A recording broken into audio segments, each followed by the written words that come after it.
భగవంతుని పాదపద్మాలు మన మనస్సులో అవిరామంగా నిలపాలి అంటే ఈ స్మరణ చేయడం అనేది పెద్ద మార్గం. అది కూడా ఎప్పుడు బాగా కుదురుతుందో తెలుసా?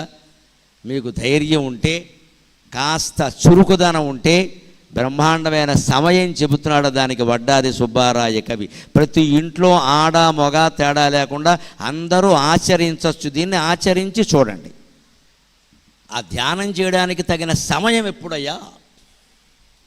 హృదయజ్యోతిని మించి వెల్గునది ఈ రేడులో కంబులన్, హృదయజ్యోతిని మించి వెల్గునది ఈ రేడులో కంబులన్, వెదుకన్ వ్యర్థముగాక కానబడునా, వెదుకన్ వ్యర్థముగాక కానబడునా, హృదయజ్యోతిని మించి వెల్గునది ఈ రేడులో కంబులన్, వెదుకన్ వ్యర్థముగాక కానబడునా, వెల్గు రే వెల్గులందు అది ఏ వెల్గెడునంచు, వెల్గు రే వెల్గులందు అది ఏ వెల్గుచునున్నదంచు, నిగమ వ్యాఖ్యానముల్ తెల్పవే, వెల్గు రే వెల్గులందు అది ఏ వెల్గుచునున్నదంచు, నిగమ వ్యాఖ్యానముల్ తెల్పవే, కదలంగా బనిలేదు దానిగన, కదలంగా బనిలేదు దానిగన, రాగద్వేషముల్ వీడుమీ, రాగద్వేషముల్ వీడుమీ. మనం ఏకాంతంగా మన హృదయం మీద మనమే దృష్టి పెట్టి చేసే ధ్యానం కంటే వేరే గ్రంథ పఠనం కానీ వేరే చోట చేసే ధ్యానం కానీ ఎప్పుడూ గొప్పది కాదు. అంచేత హృదయం ఎప్పుడూ పక్కకి వెళ్లకుండా చూసుకోవాలి. హృదయ జ్యోతిని మించి వెలిగేటువంటిది ప్రపంచంలో ఎక్కడా లేదు. రే వెలుగు అంటే చంద్రుడు, వే వెలుగు అంటే సూర్యుడు. సూర్యుల్లోనూ చంద్రుల్లోనూ కూడా అదే జ్యోతి వెలుగుతోందని వేదాలు చెబుతున్నాయి ఖచ్చితంగా.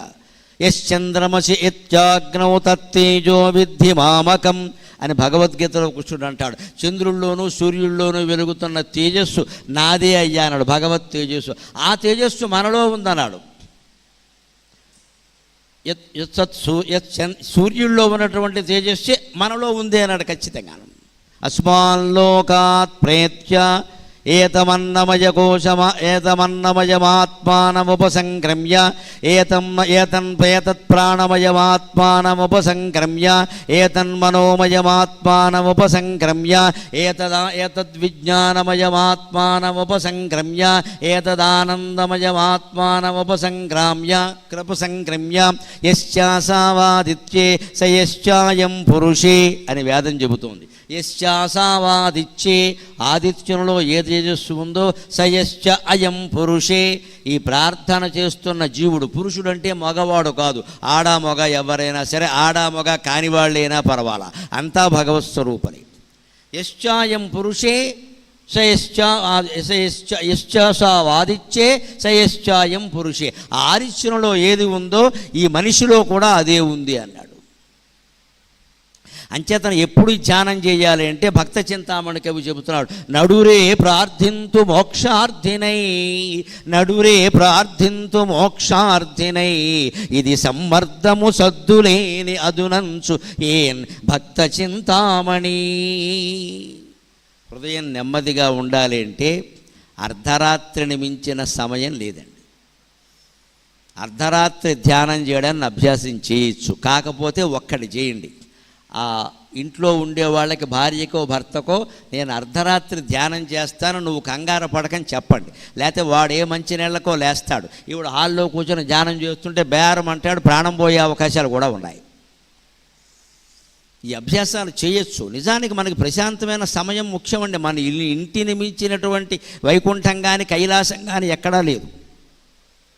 కానీ చెప్పాలి. నేను చెప్పగానే ఆడవాళ్ళకంటే ముందు మగవాళ్ళకి వస్తుంది పట్టుదల, నాకు తెలుసు. అందుకే భార్యలకి చెప్పండి, ఎందుకైనా మంచిది. లేకపోతే అర్ధరాత్రి సోఫాలో వీడిని చూసి పైకి వెళ్ళిపోతాను, ఏదో జరిగిపోయిందిరా బాబు అని.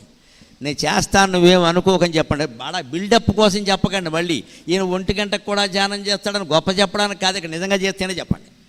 ఖచ్చితంగా అలారం పెట్టుకోవాలి, లేవాలి. అది ఎవరికి, ఇతరులకు తెలవాల్సిన పనులు స్లోగా పెట్టుకోవాలి. మనకు తెలుసుగా, దీనికి అలారం కాకుండా ఏవో ఇదేమిటి వైబ్రేషన్ అంటారుగా, ఆ వైబ్రేషన్ పెట్టుకోండి, ఏదో చేయండి. మొత్తం మీద 1 గంటకు లేవండి, 1:30 వరకు మళ్ళీ అలారం పెట్టుకోండి. మీ ఇంట్లోనే పడుకునే గదిలో కాకుండా హాల్లో కూర్చోండి, ఫ్యాన్ శుభ్రంగా వేసేయండి, మళ్ళీ ఒక్క పోస్తూ చేయక్కల వేసేయండి, కూర్చోండి, కళ్ళు మూసుకోండి. అదే చెప్తాడు ఇక్కడ, మొగిడ్చి వెలికన్నుల్ నిన్ను లోగంట, మొగిడ్చి వెలికన్నుల్ నిన్ను లోగంట అన్నొన్నుదుటన్ హస్తములుంచి. ఆ కూర్చున్న చోటనే భగవంతుడి మీద మనస్సు పెట్టి నుదుటి మీద హస్తాలు పెట్టాలి ఇలాగ. అంతే, పరమేశ్వర నువ్వే దిక్కు, నాకు ఇంకేం అక్కర్లేదు, ఇక్కడ ఈ క్షణంలో నన్ను తీసుకెళ్ళిపోయినా నాకేం అభ్యంతరం లేదు. అంత తెగింపు ఉంటే దైవ దర్శనం జరుగుతుందండి. అవ్వా కావాలి బొవ్వా కావాలన్నట్లు సామాన్యమైన అభ్యాసాలు చేస్తే దొరకడండి దేవుడు. రామకృష్ణ పరమహంస చెబుతాడు, రామకృష్ణ బోధామృతం అని 1100 పైగా వచనాలు ఉంటాయి, రామకృష్ణ మఠం వారు వేశారు, చదవండి.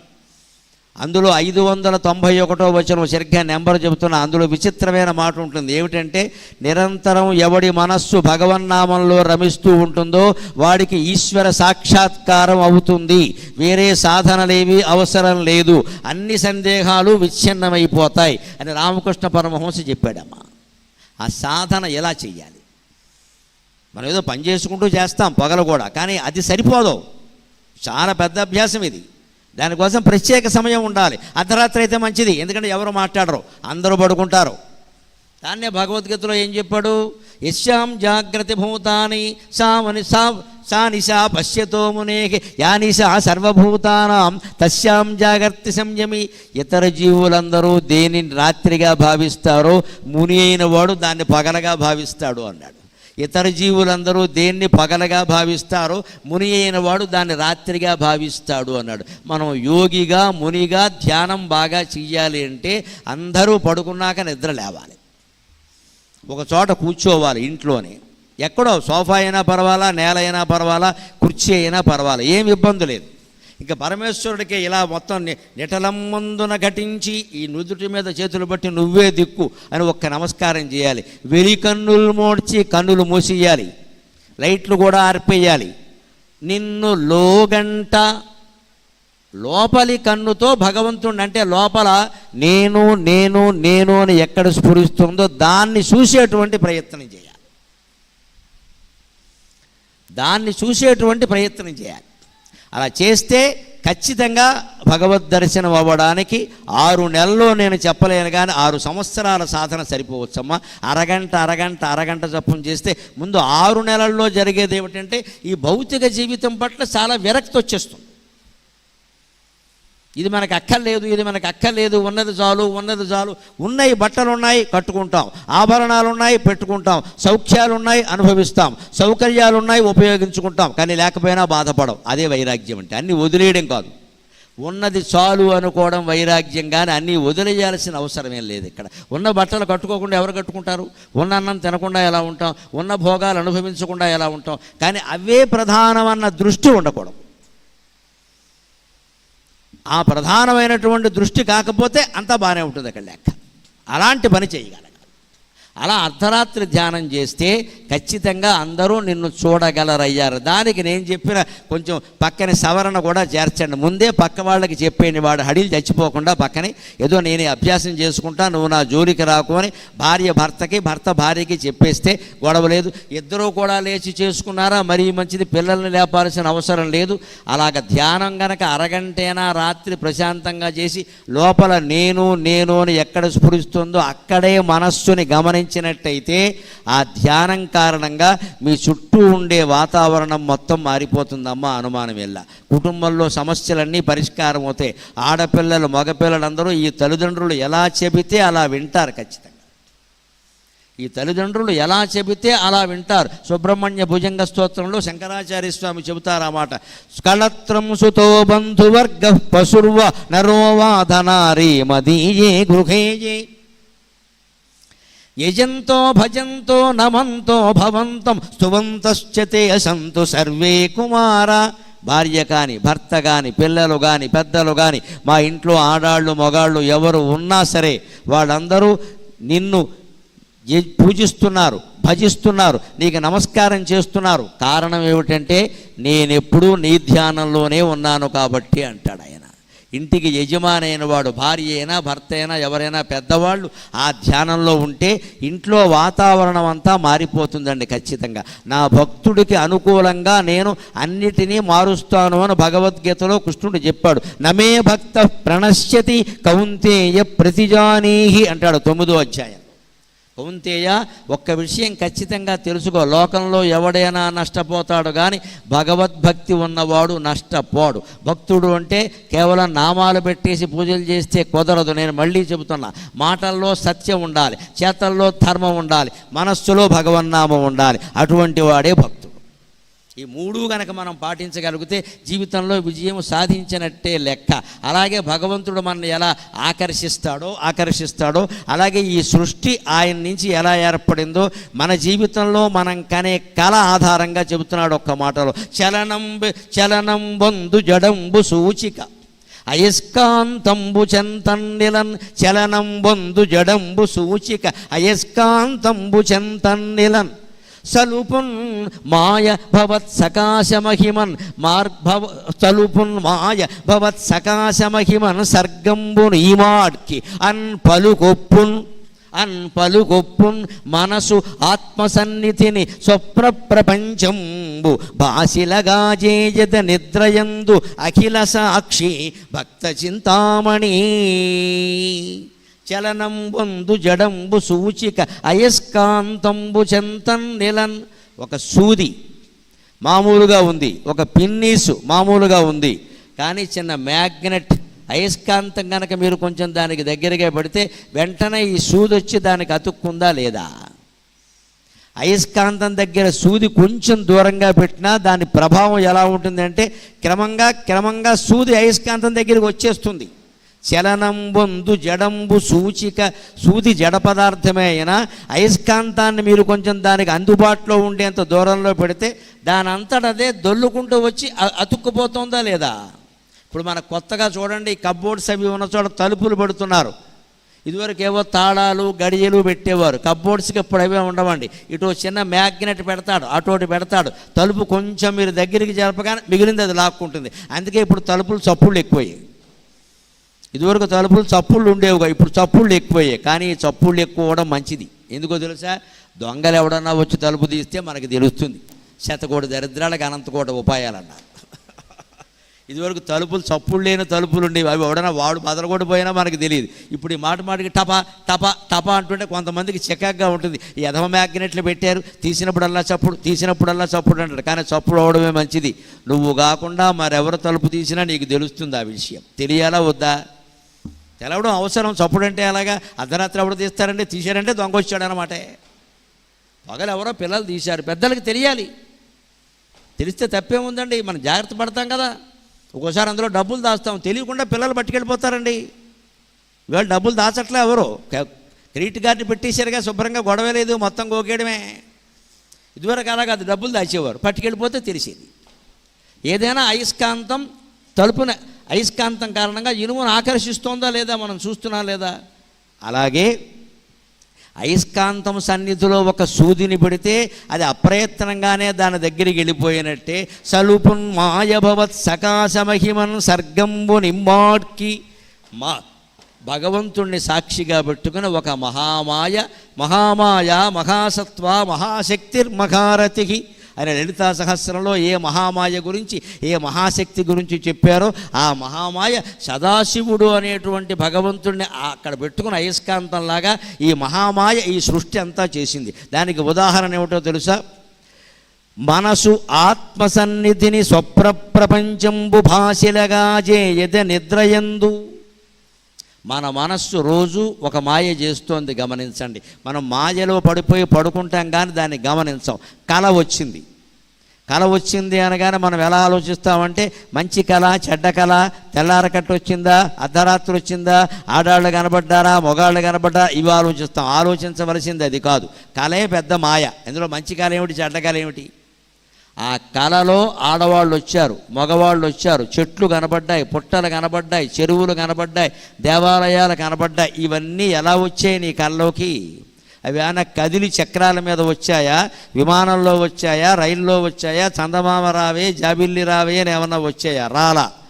ఆ చెట్ల రూపాలు, పుట్టల రూపాలు, ఆడవాళ్ల రూపాలు, మగవాళ్ల రూపాలు, కుక్కల రూపాలు, గాడిదల రూపాలు అన్నీ ఈ పడుకున్నవాడే ధరించాడు. అది చిత్రం, మనం ఎప్పుడూ ఆలోచించాం. ఈ పడుకున్న జీవుడే ఆ రూపాలు ధరించాడు. మరి ఇప్పుడు ఆలోచించండి, ఈ సృష్టి అంతా ఎలా ఏర్పడిందో. మనం ప్రసంగం చివరిలోకి వస్తున్నాం కాబట్టి సృష్టి రహస్యాలు 1-2 చెప్పుకొని మనం 10 నిమిషాల్లో 10 సెలవు తీసుకుందాం. ఈ సృష్టి రహస్యం ఇది ఎలా ఏర్పడింది అంటే, మన కళ ఎలా ఏర్పడిందో సృష్టి అంతా అలాగే ఏర్పడింది. ఒక జీవుడు పడుకున్నాడు, ఆడైనా మొగైనా సరే, నిద్రలోకి వెళ్ళిపోయాడు, కలగన్నాడు. ఆ కళలో ఎన్నో పాత్రలు వస్తున్నాయి. ఎవరా పాత్రలు? వాళ్ళు ఎవరైనా మన కళ్ళలోకి వచ్చారని పొద్దున లేవగానే అడిగామనుకో, ఈ ప్రశ్న మగవాళ్ళతో అంటే 1 పేచీ, ఆడాళ్ళతో అంటే 2 పేచీలు వస్తాయి. అనవసరపు గొడవ. ఆవిడ నీ కళ్ళలోకి ఎందుకు వచ్చింది అంటాడు ఎవడో ఇక్కడ. మగాళ్ళు వస్తే ఏమనరు, అంతే. 2 గొడవలు ఉన్నాయి, అందుకని ఎవరికి చెప్పొద్దు అసలు. వాళ్ళు ఎవరూ రాలేదు, వాళ్ళ ఇంట్లో వాళ్ళు ఉన్నారు, మన ఇంట్లో మనం ఉన్నాం. కానీ మన కళ్ళలో ఆవిడ, ఆయన, చెట్టు, పుట్ట, నక్క, కుక్క ఎలా కనపడ్డాయండి? ఖచ్చితంగా ఆయన, ఆవిడ, చెట్టు, పుట్ట, నక్క, కుక్క అన్నీ పడుకున్న పెద్ద మనిషి ధరించిన రూపాలు. అంటే మనమే పడుకుని నక్క అవుతున్నాం, కుక్క అవుతున్నాం, చెట్టు అవుతున్నాం, పుట్ట అవుతున్నాం, మనిషి అవుతున్నాం, దున్నపోత అవుతున్నాం ఇక్కడ. మరి మనం పడుకుని ఒక కలగని అనేక రకాల జీవరాశుల రూపాలన్నీ మనమే ధరించి కిందపడి, మీదపడి, అడ్డంపడి, నిలబడి, లాభపడి, నష్టపడి, నవ్వి, ఏడిచి, కాసేపటికి ఆ కళ్ళలోంచి బయటకు వచ్చి బేరమని పలవరించి మంచినీళ్ళు తాగడం నిజమైనప్పుడు క్షీరసాగరంలో పడుకున్న శ్రీమన్నారాయణమూర్తి ఈ విశ్వమంతా తానే అయ్యి, విశ్వమంతా అన్ని పాత్రలు తానే ధరించి, తానే దుఃఖపడి, తానే సుఖపడి, తానే కిందపడి, తానే మీదపడి, తర్వాత ఈ సృష్టి మొత్తాన్ని తనలోకి సంహరించి ఒక మహాలీల సాగిస్తున్నాడు. అంటే అబద్ధం ఏమైనా ఉందా? అబద్ధం ఏమైనా ఉందా? పక్కా నిజం, పక్కా నిజం. పాపం ఒక్క బోతలో ఉండి విసురుకుంటూ కూడా చప్పట్లు కొట్టారు. సంతోషం. ఈ ఓపికకి నమస్కారం. ఓ పక్క విసురుకోవాలి, ఓ పక్క చప్పట్లు కొట్టాలి. ఎలాగా మీరు అర్జునుడిలాగా సవ్యసాచులే 2 చేతులు ఉపయోగిస్తున్నారు. పాపం ఆసక్తి అంటే ఇది. ఇలాంటి ఆసక్తి కలిగిన వాళ్ళు ఉన్నారు కాబట్టే నారాయణి ఆస్థానం వాళ్ళు ఎప్పుడు పిలిచినా నేను రావడానికి సిద్ధంగా ఉన్నాను. అద్భుతమైన ఆధ్యాత్మిక జ్ఞానాన్ని గనక పొందగలిగితే జీవితంలో కన్నీళ్లు పెట్టవలసిన అవసరం ఉండదండి. చిన్నపిల్లలు ఈత కొలంలో జలకాలాటలాడినట్టే మనం సంసార జీవితంలో సుఖంగా ఉండగలం. దేన్నైనా సరే ఎదుర్కోగలం. దానికి ఈ పద్యం చాలా కీలకం. జాగ్రత్తగా అర్థం చేసుకుందాం. మన కళ మనకు అర్థమైతే సృష్టి అంతా అర్థమవుతుంది. మనస్సు కళ, మన ఆత్మ సాక్షిగా మనస్సు కలగంటోంది. ఆ మనస్సులో అనేక పాత్రలు ధరించింది. మీరు గమనించండి మీ కళని. మీరు చూడండి ఏది, మీకు తెలవంది ఏది కళ్ళలోకి రాదు.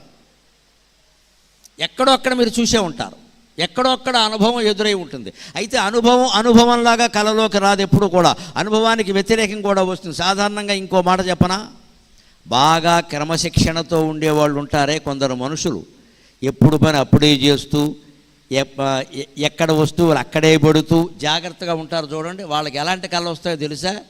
వాళ్ళు ఏదో వస్తువు కోసం వెతుకుతూ ఉంటారు, ఎంతకీ దొరకదు. అది ఎంతకీ దొరకదు. ఎప్పటి పని అప్పుడు చేస్తాడు ఓ పెద్ద మనిషి, ఆడైనా మొగైనా ఎవరైనా. వాడికి ఎటువంటి కళ్ళు వస్తాయో తెలుసా? ప్రతి పని ఆలస్యం అయిపోతూ ఉంటుంది కళ్ళ.